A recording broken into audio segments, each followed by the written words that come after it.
Welcome to special analysis. నేను రమా మండవ. ఈ రోజు అనాలిసిస్లో భాగంగా మనం తీసుకోబోతున్న టాపిక్ ఏంటంటే లడ్డు ఎపిసోడ్లోకి ఆర్ఎస్ఎస్ అని చెప్పేసి నేను ఒక టైటిల్ పెడతాం జరిగింది. ఆ అంశం గురించి ఈరోజు మనం మాట్లాడుతున్నాం. ఇక్కడ చూసినట్లయితే శ్రీవారి లడ్డుకు సంబంధించి లడ్డులో జరిగిన అపవిత్రానికి సంబంధించి ఆల్మోస్ట్ 1.5 ఇయర్గా ఇది ఒక సశేషం లాగా ముగించని సీరియల్ లాగా ఇది కొనసాగుతూనే వస్తోంది. ముందుగా ఈ ఇష్యూలో మనం చూసినట్లయితే చంద్రబాబు నాయుడు తాను సీఎం అయిన కొత్తలోనే అటు ఈ విషయంలో తనకి టీటీడీ అధికారుల వైపు నుంచి ఒక సమాచారం ఉందని చెప్పేసి కొంచెం క్యాబినెట్ మీట్లో లీక్ చేశారు ఆయన. ఆ తర్వాత అఫిషియల్గా దీంట్లో గుజరాత్కి సంబంధించి ల్యాబ్ రిపోర్ట్ తర్వాత పూర్తి స్థాయిలో దీనిలో యానిమల్ ఫ్యాట్ కూడా కలిసి ఉంది, ఇంత దరిద్రాన్ని చేసింది వైఎస్ఆర్సీపీ అని చెప్పి ఈ అంశాన్ని ఆయన ఒక కీలక ప్రకటన చేశారు ఈ అంశం మీద. అప్పటి నుంచి అది ఏ స్థాయిలో వైరల్ అయిందో కూడా మనకు తెలుసు. ఎలా వైరల్ అయిందంటే ఇది కోట్లాది మంది శ్రీవారి భక్తులతో ఏదైతే వాళ్ళతో ముడిపడిన అంశం ఇది. మనం దేవదేవుణ్ణి ఎంత భక్తితో కొలుస్తామో ఆయన దగ్గర ఉంచే ప్రసాదం ఏదైతే ఉందో లడ్డు, ఆ దేవదేవుడి ప్రసాదం అన్నా కూడా అంత పరమ భక్తితో ఉంటాం. అంత సెంటిమెంట్ తిరుమల లడ్డు అంటే.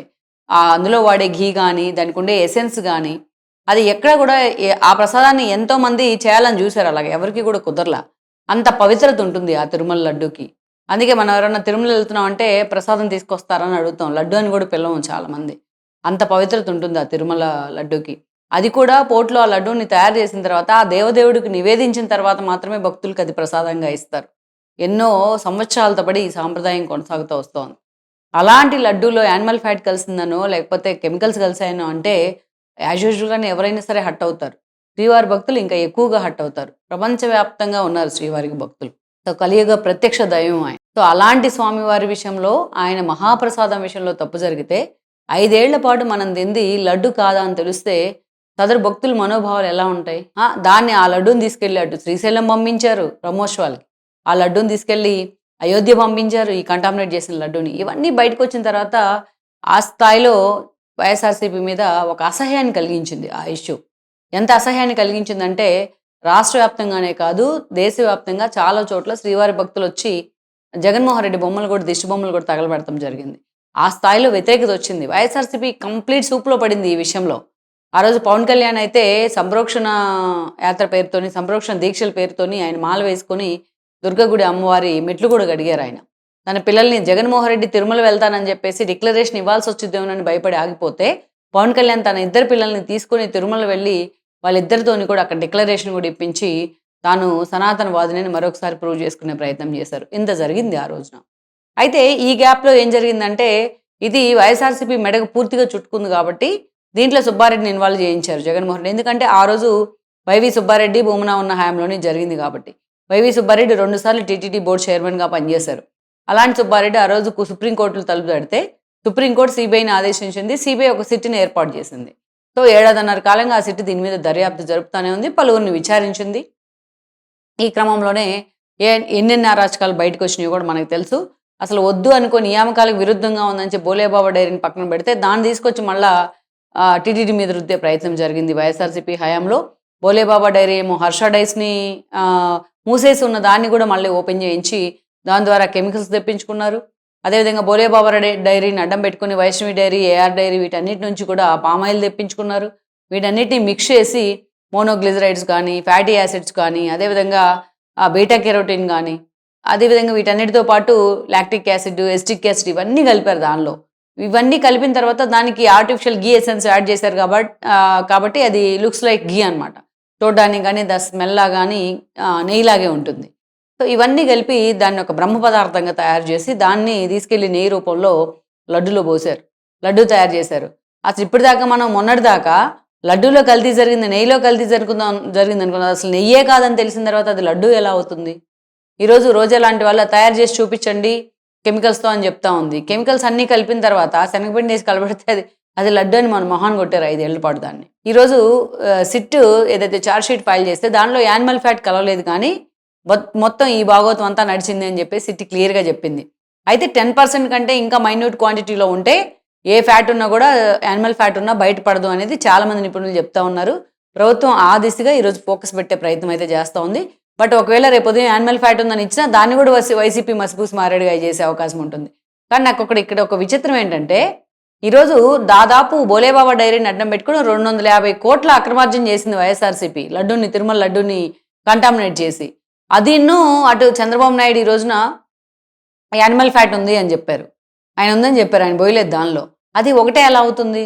దీన్ని ఈరోజు కంటామినేట్ జరిగింది అని చెప్పి సుబ్బారెడ్డి గగ్గోలు పెడతా ఉంటే జగన్మోహన్ రెడ్డి లేదని చెప్తా ఉన్నారు. ఈ ఇష్యూని ఇంకా వైసీపీ ఏ స్థాయికి తీసుకెళ్ళిందంటే ఇది ఇంకా వైసీపీ ప్రొవోక్ చేస్తుంది కాబట్టి టీడీపీ నేతలు ఎక్కడికక్కడ ఫ్లెక్సీలు పెట్టి కామన్ మ్యాన్లో కూడా అవేర్నెస్ కల్పించే ప్రయత్నం చేశారు. అయితే దీన్ని ఏ వైలెంట్ రూపంలో వైసీపీ తీసుకెళ్లే ప్రయత్నం చేసింది. దానిలోంచి వచ్చిందే ఈ రోజున అంబటి రాంబాబు చంద్రబాబు నాయుడిని ఉద్దేశించి ఒక బూతు భాష మాట్లాడడం కానీ, వాళ్ళ తల్లిదండ్రులను ఉద్దేశించి అవమానించడం కానీ, ఆయన మీద టీడీపీ క్యాడర్ వైల్డ్ రియాక్షన్ కానీ మనం చూసాం. అందరితో అయిపోలేదు. అక్కడి నుంచి జోగి రమేష్ ఇంటికి కూడా వెళ్లారు. ఎందుకంటే ఈ పరిరక్షణ యాత్రలో భాగంగా వైఎస్ఆర్సీపీ శ్రేణులు ఎక్కడికక్కడ ఈ ఫ్లెక్సీల మీద హడావుడి చేశాయి కాబట్టి టీడీపీ క్యాడర్ కూడా అంతే వైల్డ్గా రియాక్ట్ అయ్యే ప్రయత్నం జరిగింది దీంట్లో. అయితే ఇది ఇలా జరుగుతున్న సమయంలోనే జగన్ ఎక్కడికక్కడ అంబటి రాంబాబు అరెస్ట్ కానీ, జోగి రమేష్ ఇంటి మీద దాడి కానీ ఈరోజు జగన్మోహన్ రెడ్డికి ఒక ఆయుధం. అందుకే జనంలో రావడానికి ఆయనకు ఒక ఫేస్ అది. అందుకే ఈరోజు అంబటి రాంబాబు ఇంటికి వచ్చి ఆయన ఫ్యామిలీని పరామర్శించిన 6 గంటలు ఆయన యాత్ర పేరుతో ఏదైతే దండెత్తిన జనం మీద. సో మొత్తానికి జోగి రమేష్ ఇంటికి కూడా అలాగే వెళ్ళారు. అరగంటలో రావచ్చు తాడేపల్లి నుంచి జోగి రమేష్ ఇంటికి, 45 మినిట్స్లో రావచ్చు తాడేపల్లి నుంచి అంబటి రాంబాబు చుట్టుకుంటలోని అంబటి రాంబాబు ఇంటికి గుంటూరు. అయినా సరే 5-6 గంటల సేపు యాత్రలు చేశారు. ఎంతో ఇద్దరు కార్యకర్తలు కూడా నేను ఇబ్రహీంపట్నం పర్యటనలో బలయ్యారు.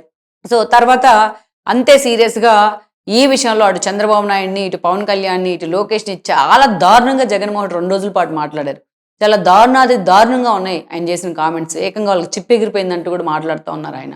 వాళ్ళని అసలు అంబటి రాంబాబు, జోగి రమేష్ ఏమైనా స్వాతంత్ర సమరయోధులా? వీళ్ళేమైనా మహాత్మా గాంధీ లాగా దండి సత్యాగ్రహాలు చేసి జైలుకు పోయి వచ్చినారా?